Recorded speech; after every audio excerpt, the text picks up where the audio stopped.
বিবেকের তাড়নায় পথশিশুদের পাশে দাঁড়িয়েছেন নারায়ণগঞ্জ মহানগর বিএনপির সদস্য সচিব অ্যাডভোকেট আবু আল ইউসুফ খান টিপু। প্রতি শুক্রবার নারায়ণগঞ্জ রেল স্টেশনে সুবিধাবঞ্চিত পথশিশুদের হাতে খাবার তুলে দেন তিনি নিজেই। শুরুটা হয়েছিল যে আমার জীবনে যখন কোনো সময় সুযোগ পরিবেশ সৃষ্টি হবে, আমি এই ধরনের পথশিশুদের পাশে দাঁড়াবো। কেন এই পথশিশুরা রাস্তায় যেভাবে বিভিন্ন হোটেল মিষ্টির দোকান আছে উচ্ছিষ্ট খাবার সংগ্রহ করে খায়, এটা আমার কাছে খুবই ব্যথিত হয়েছে। যে আমি চিন্তা করলাম যে আজকে যদি আমার ছেলে মেয়ে হতো, তাই আমি আমার বিবেচনায় যেহেতু সময় সুযোগ পেয়েছি, তাই 2024 সালের 5 আগস্ট এই ফেসিস খুনি হাসিনার পদত্যাগ পলায়নের পর এই সময় সুযোগ পেয়েছি। কারণ দীর্ঘ 16 বছর আমরা আন্দোলন সংগ্রামে ব্যস্ত ছিলাম, যার জন্য পারি নাই।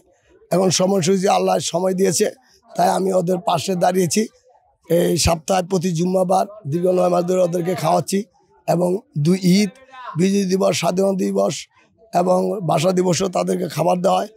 আর দেশবাসী, প্রবাসী এবং সব ভাই বোনেরা নাঙ্গলবাসী সবাই দোয়া করবেন আমি যেন কন্টিনিউ 3 বেলা মাসে পুরা খাবারে ওদেরকে দিতে পারি এবং একটা ওদেরকে 2 বেলা এখানে রেল স্টেশনে স্বপ্নের পাঠশালার হাবিব তাদেরকে লেখাপড়া শেখায়, তাদের জন্য একটি পাঠশালা প্রতিষ্ঠান করে দিতে পারে। অতি শীঘ্রই কাজ ধরে ওখানে তারা লেখাপড়া করবে এবং 3 বেলা খাবে।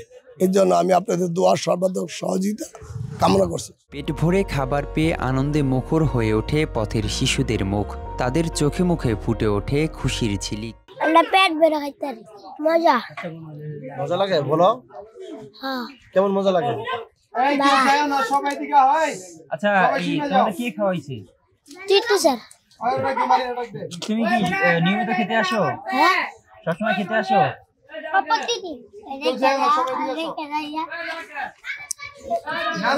তুমি খাইছো? পেট ভরছে? কি দেখাইছো? ভাত দিয়া আর কি খাইছো? আর মিষ্টি। মিষ্টি খাইছো? কি দিয়ে খেয়েছো? মাংস, ডাল, ভাজি। কি খাওয়াইছে? আমগো চাল। প্রতি শুক্রবার খেতে আসো? হ্যাঁ। স্যারের জন্য দোয়া করো?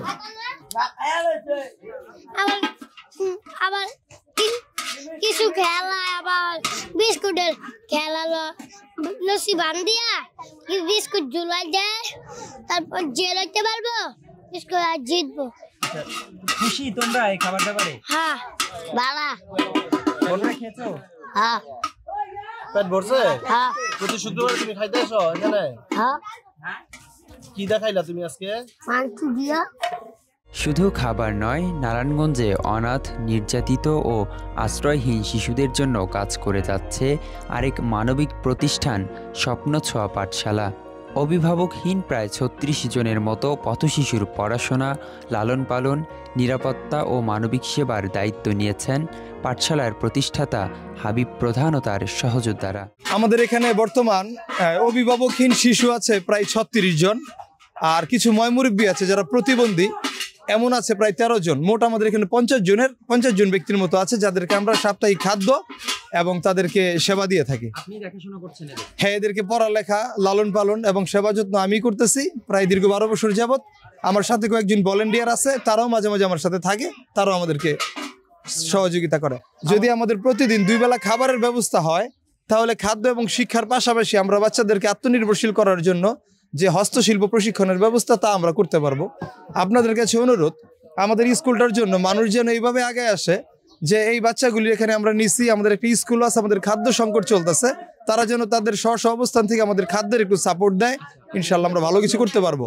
পথে প্রান্তরে ধুঁকতে থাকা এসব শিশুদের দেখভাল করেই জীবন কেটেছে টিপুর। এমনকি নিজের চরম সংকটের সময়ও তাদের পাশে থেকেছেন তিনি। থেমে যেতে চান না এখনই। তার চাওয়া এসব পথশিশুরা যাতে থাকে দুধে ভাতে, পায় শিক্ষা আর মাথার উপর থাকে নিরাপদ একটা ছাদ। এজন্য তিনি চান সবার দোয়া। মহানগর বিএনপির সদস্য সচিব ইউসুফ খান টিপুর এই মহৎ কাজ চলতে থাকুক, এই প্রত্যাশাই সবার। রেল স্টেশনের পথশিশুদের এই ছোট্ট মুহূর্তগুলো যেন প্রমাণ করে একটু মানবিকতা বদলে দিতে পারে অনেকগুলো শিশুর জীবন ও ভবিষ্যৎ। রুহুল আমিন, বাংলা নিউজ 24, নারায়ণগঞ্জ।